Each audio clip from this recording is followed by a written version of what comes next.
साथियों जय हिंद। आज का वीडियो समझने के पहले आप जानिए कि कैलेंडर क्या होता है। हम लोग कैलेंडर की बात करते हैं लेकिन कैलेंडर की थ्योरी नहीं जानते बहुत सारे लोग। कैलेंडर का मतलब है अंग्रेजी कैलेंडर को पहले आपको समझाते हैं। जैसे कि ये 2021 है और ये जीरो है। जीरो का मतलब है ये क्राइस्ट का जन्म और इसके बाद का after the death of Christ और इसके पहले का बिफोर द क्राइस्ट इरा होता है। तो जैसे कि जीरो से हम 500, 1000, 1500, 2000 और 2021 पे आ चुके हैं। अगर आप उल्टी गिनती गिनिए तो आप जीरो पे जब आते हैं तो वो क्राइस्ट का इरा होता है। ये अंग्रेजों ने बनाया कि ये अंग्रेजी कैलेंडर के हिसाब से जीरो के इधर 2021 और उसका जीरो के बाद उल्टी गिनती शुरू होती है।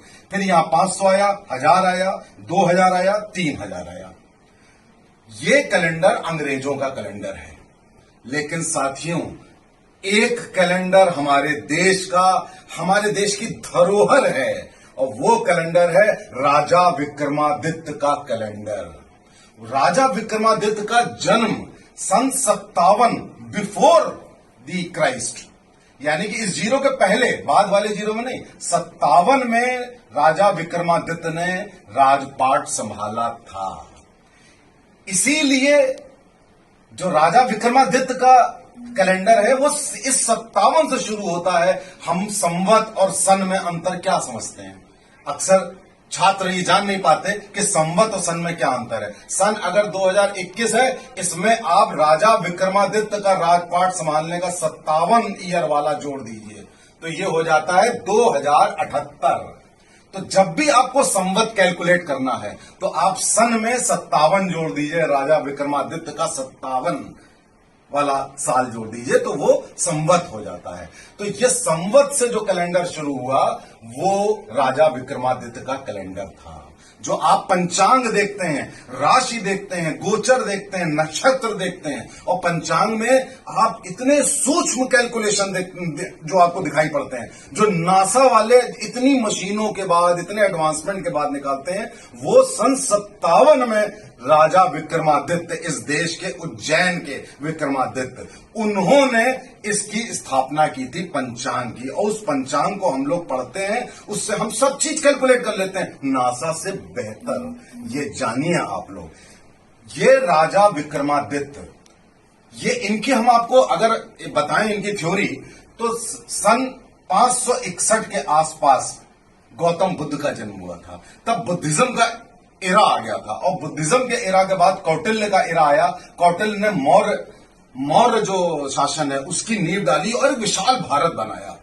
लेकिन साथियों उसका एक डिसएडवांटेज था कि मौर्य का जो लगभग आखिरी किंग अशोक थे, महान अशोक, जिनकी आप अशोक की लाट देखते हैं भारत के संविधान और सब पे, उन्होंने बौद्ध धर्म का इतना प्रचार किया कि हमारा जो वर्षों से चला आ रहा था सनातन धर्म, देखिए ये लगभग महाभारत का एरा है 3200 के आसपास, और उसके भी पहले रामायण का एरा था। वो यहां तक आते आते लोग भूल गए, हमारे साहित्य लगभग खत्म हो गए, कहां गुमनाम हो गए मालूम नहीं।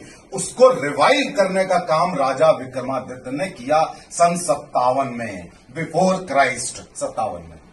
और आप देखिए कि वहां से सनातन धर्म का पुनः उदय हुआ और हिंदुत्व का शासन, प्रशासन या हिंदुत्व का सिक्का हमारे पूरे देश पे। और वो जो राज्य था राजा विक्रमादित्य का, यकीन मानिए कि वो ईरान से भी आगे, मिडिल ईस्ट जाने कहां तक पहुंच गया था और नीचे बर्मा से कहां नीचे तक। इतना विशाल काय साम्राज्य था, मौर्य डायनेस्टी से भी बड़ा साम्राज्य था राजा विक्रमादित्य का। और राजा विक्रमादित्य के 9 रत्न होते थे, आपने अकबर के सुने होंगे क्योंकि हमारे हिस्टोरियंस ने आक्रांताओं और लुटेरों का इतिहास पढ़ाया हमें। जो 9 रत्न होते थे आपको याद है? लॉर्ड धनवंतरी, हमारे औषधि, हमारे डॉक्टर, हमारे आयुर्वेद के आचार्य लॉर्ड धनवंतरी, कालिदास साहित्य के रत्न, ये सब 9 रत्नों में से थे राजा विक्रमादित्य के। और उनके एरा में भारत सोने की चिड़िया कहा जाता था। क्यों? क्योंकि उस समय स्वर्ण मुद्राएं राजा विक्रमादित्य स्वर्ण मुद्राएं इन्होंने चलाई थी भारत में। और उस समय भारत सोने की चिड़िया, इतना सोना था भारत में कि सोने की चिड़िया कहलाता था। इनके राज में, राजा विक्रमादित्य में सबसे बड़ी विशेषता थी न्याय की और दूसरी विशेषता थी धर्म की। अधर्म का नाश हो गया था, धर्म की स्थापना हो गई थी और हर तरफ न्याय ही न्याय था। एक सिंहासन था और सिंहासन पर बैठ करके सिर्फ न्याय की बात होती थी राजा विक्रमादित्य के शासनकाल में। और ये इतने प्रतापी राजा हो गए कि राजा विक्रमादित्य नाम से उपाधि दी जाने लगी, उपाधियां।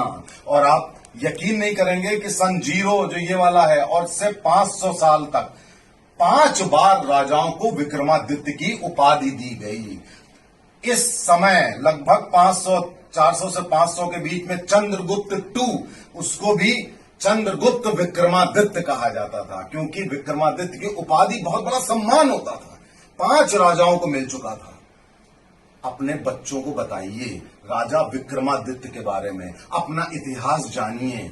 अपने देश के महापुरुष, प्रतापी राजा, सनातन धर्म के संस्थापक और इतना अच्छा न्याय और सत्य का शासन करने वाले, जिनका इतिहास भुला दिया इन वामपंथी लुटेरे किस्म के लोगों ने, वो अपने बच्चों को बताइए कि हमारा देश सोने की चिड़िया क्यों कहलाता था।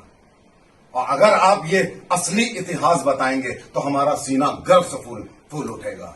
नमस्कार, जय हिंद।